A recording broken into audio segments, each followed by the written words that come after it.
guys. There isn't a soul to Silicon Valley. It's more of a hive. If anything, there's a hive-like mentality where people band together and do great things, and sometimes they don't even realize what they've created. So this is downtown Palo Alto. You tend to have a lot of happenings going on here. For $1 million, you probably get a very nice house, but it certainly doesn't buy you the high end in any of these areas anymore. Every once in a while, you will see some guy who's 25, 30 years old driving a Lamborghini down the street. And that, to me, is like that ostentatious show of wealth that it turns my stomach. There's obviously no point to be made there except that that guy is worth a lot of money. The magic is the people. It's not the environment or the building. It's the mindset and the culture. It's who's got the bucks and who's doing the deals. It's the deal place. Simple. So every dollar that comes in through a sponsorship, through a click-through of an object, or through an e-commerce transaction, we share in that. So you say 50-50, like money together? 50-50, sort of like a nice starting point. We want to either buy you or at least make sure someone else doesn't buy you. Our biggest goal is we know this stuff is hot, we know the window of opportunity is now, and we just want to get it out to as many people as we can. Through as many. For Justin Kitch, starting a company in the Valley that allows anyone to publish on the web is a long way from the cornfields of Kansas where he grew up.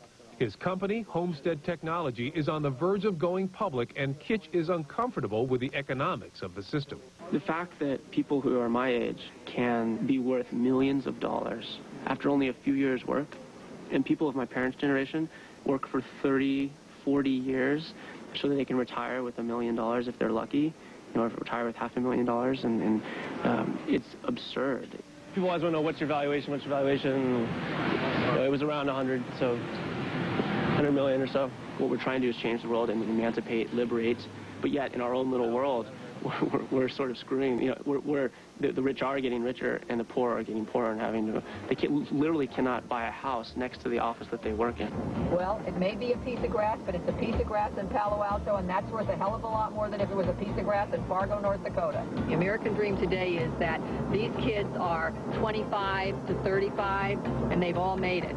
I guess if you haven't made it by 35, you're probably out of the ballpark and you're not in the game. And they are buying the $4 million, the $3 million, the $2 million homes. These are people who stayed in a garage, worked on their product, their little widget went public, and now they're thrown before thousands of people. As a tastemaker, as a designer, I find that my clients are very young. These kids are getting instruction on how to go to dinner, what utensils to use. We think in Pretty Woman that was funny when she was being taught, but that's actually the case.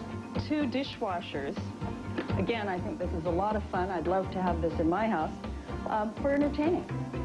So when we entertain, it makes it easy to clean up. When you look at the landscaping here, landscapers do very good in Silicon Valley. As you can see, everything is very green, very lush, very beautiful, very manicured. And as they say in Silicon Valley, very gorgeous.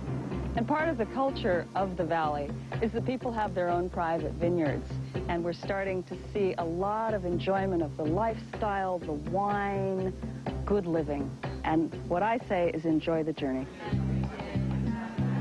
The social aspect of Silicon Valley is almost an oxymoron. There's so little pure social activity left. Almost everyone has some ulterior business thing that could be going on in a social gathering. The distinction between work time and play time is increasingly blurred. I'd love to meet somebody fabulous here. I'm here because, like most people here, I work too hard and don't meet enough people. Opulence. It's fabulous. A couple other couples were talking about how many single friends we have and how hard it is for people to meet people, and we said, let's just put them all together and throw a party. The world of Silicon Valley is kind of the American dream. American dream on steroids is what I would call it. We work very hard, we play very hard, and we die very hard. And somewhere in between, we come to this party. It's remarkably hard to meet somebody in Silicon Valley because everybody works all the time. I have great friends, and I travel a great deal, and trying to balance the two is very tough. When somebody goes from a $50,000 net worth to a $30 million net worth, they have a problem. I think there's a huge amount of loneliness in Silicon Valley. It's not fantasy created on debt. It's fantasy created on technology. I don't know what the valuation of these stocks are. No one knows. The opportunity to make a big hit is so extraordinary that It really kind of blows through any kind of single scene. So I think there are people here for a singles party, but, you know, who is that person and what can they do for me and what can I do for them? We have some people having some fun here, and we also have some people, like a couple of startup people, running around trying to show off their new products, like software. This is a book. This is not a computer. It looks like a laptop computer, but it's not a laptop computer. This is a book. Instant wealth creates a massive amount of problems.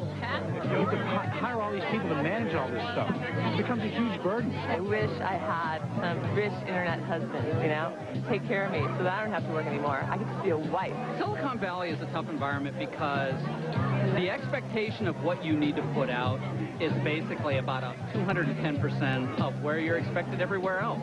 And basically, you can absolutely create miracles, and that's the norm. My roommate goes out with a guy who's a software engineer.